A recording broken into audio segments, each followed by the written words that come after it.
And at this time, if I could invite Colonel Bradfield to say a few words to the squadron, that would be very much appreciated. Just a quick introduction here. So Colonel Frank L. Bradfield III is the 439th Operations Group Commander, Westover Air Reserve Base, Massachusetts.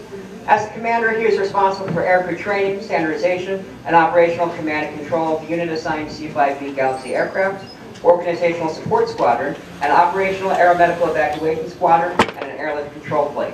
He was assigned this position in July 2015. He's a distinguished naval graduate from the Citadel, where he received his commission as a naval officer in 1992. He completed flight training and was designated a naval aviator in 1995.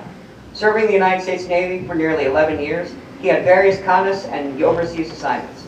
Colonel Bradfield served as Division Officer, Detachment Assistant Officer in Charge, Search and Rescue Officer, Damage Control Officer, Functional Jet Pilot, UPT Flight Instructor, Flight Commander, and Aide to a Naval Flag Officer. His naval deployment included more than 20 months at sea and 3 different ships while deployed in the Western Pacific, the Indian Ocean, and the Persian Gulf. Colonel Bradfield transitioned to the United States Air Force Reserve as a traditional reservist in 2003, where he became an A-10 fighter pilot.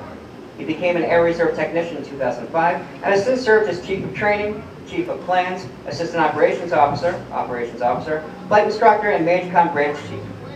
The Colonel has deployed for contingency operations 4 times and amassed over 500 combat hours in the A-10 and U-28.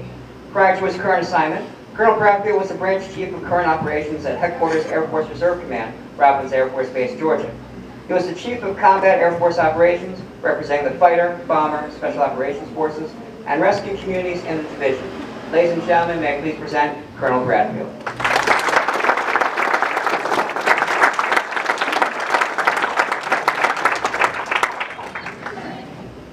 I really don't like to hear all that stuff about myself. I don't know who that guy is, but I'd like to meet him one day. Had I known that I was going to follow an English teacher, I would have had my wife write me a speech, but I probably wouldn't be able to read it anyway because I majored in push-ups and shiny shoes in college, and I was just a dumb jock in high school. Anyway,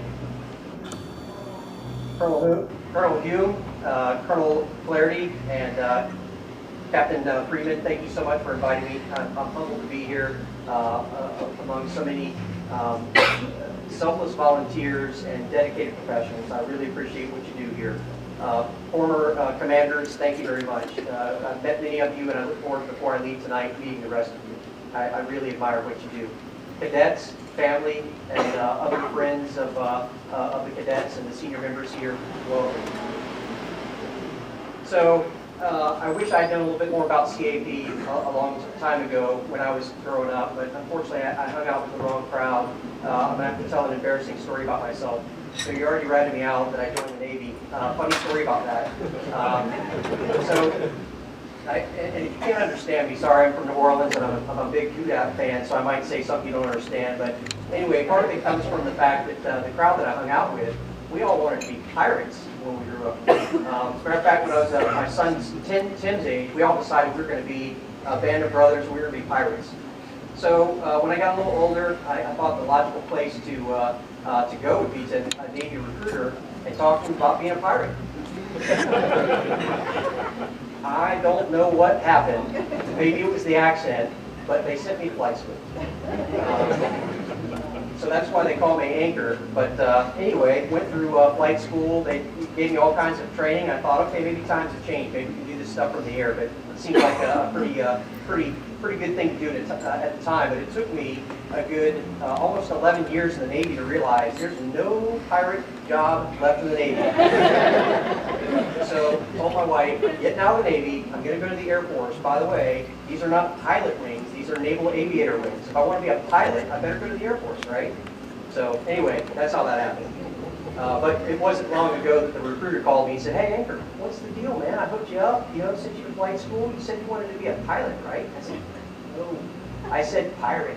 He said, oh. He said, hey, let me tell you something. To air is human, but to R is pirate. All right, well, I'm